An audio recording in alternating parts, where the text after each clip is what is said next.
Hi, I'm Danny from Airgun Gun. Welcome back to Tip Tuesday. Today, we're going to briefly talk about moderators, silencers, whatever you want to call them. Both terms are technically correct. You modify the sound, but you also silence the gun. Lots of different types. All depends on what your gun can take. 1/2-inch UNF is the most popular one.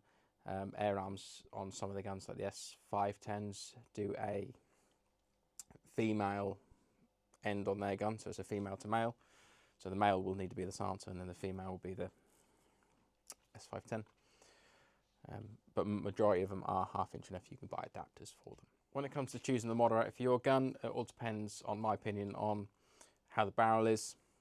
It all depends on the size as well. So for example, like this one, absolutely massive, that's what she said.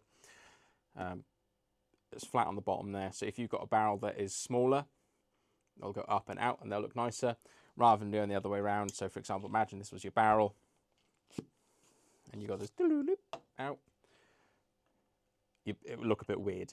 So just imagine this is your barrel, silencer like that. Doesn't look right. It needs to be the other way around. So it needs to be barrel, silencer, bigger. It just looks a lot nicer, in my opinion. Put these back in here. So yeah, so choosing your moderator, there's a lot of options. One of the more popular ones is like the Virarcs, the XLKs, the XLs. I don't actually have any in at the moment, they're all out of stock. But the Donnies are really good, the K3s are really good. If you've got an Air Arms moderators are really good, unless you get adapters. I haven't tried these ones personally, but they do make a big difference on a gun. So for example, spring guns, unless you're spending top money on there or you're getting a kit put in, then I don't overly recommend one, mainly because it's the action of the gun that makes most of the noise. So when you compress the spring down, and then, I'll do it with my hands, compress the spring down, they tend to compress like that and then bend a bit, and then when you let go, pull the trigger, they sort of bounce like this and then makes a twang sound. That's where most of the sound comes out. If you can get a kit put in and then your energy just goes straight out like this, then you're more efficient with your air and bounce and spring and stuff. But then yes, I'd put a silencer on that or moderator. Taking a moderator on and off, I don't overly recommend it. It can change your point of impact. So if you take it off, it will change. If you put it on, it will change. If, for example, you haven't put it on the same place every time, then that can change your POI as well, point of impact. So always check if your case isn't big enough, or if you store it in a cabinet, a filing cabinet, store it in a cabinet, then yeah, just check your zero before you go hunting or anything like that, or target shooting. Just check your zero. It's always good practice to check your zero anyway. But I will quickly show you what the difference is between sound with one on and one off. Welcome to the gun room. This is my H700, my personal one. I had this for a few years, but basically it's got a silencer on. It's got a Hugger steel on there.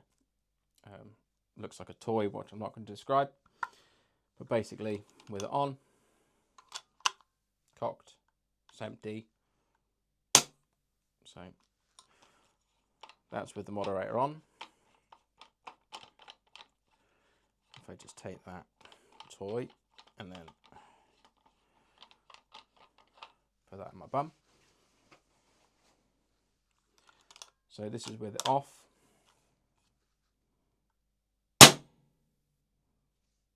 Considerably different, much louder. So if you can, so if you're out in the garden, or you've got neighbours, or if you're doing pest control, stuff like that, this is where you need a moderator. If you're on a range, obviously you might upset the people next to you, but you don't actually need one.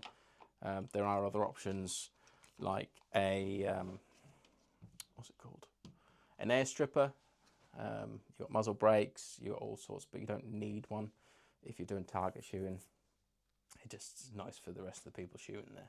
So when it comes to choosing moderators, just make sure you've got the right caliber, right fittings, that sort of stuff. So the Donnies, for example, they like doing it. If you're buying a 1.7, so you need a 1.7 or a 2.2, so you need to size up. It's only with, from memory, like the Yokozunas Yokozuna, yeah. I think it's the Ryus or the Ryus, I can't remember how they're pronounced, where they use the same size. So 17, 1722 for 22. So for example, like this one says this is a 22 cal, but it's actually a 25 size, something like that. But 1/2 inch UNF, 1/2 inch by 20, 1/2 inch by 28. There's quite a few of them. This one does 14 mil CCW. So there's lots of different sizes. So just make sure they fit. If, for example, you're shooting, it's going to sound really silly, if you're shooting a large caliber through a small, if you're shooting a 30 cal and you've got a 1.7 mod on, it's not going to go through the hole. It's not going to end well. It's not good. Yet again, the other way around, if you're shooting a 1.7 through a 30 cal hole, yes, it will reduce the sound, but it's not as efficient or effective as if you've got the right size, because the hole size is bigger. Sort of like throwing a hot dog down a hallway, if you get my gist. But yeah, but that is all for today's Tip Tuesday.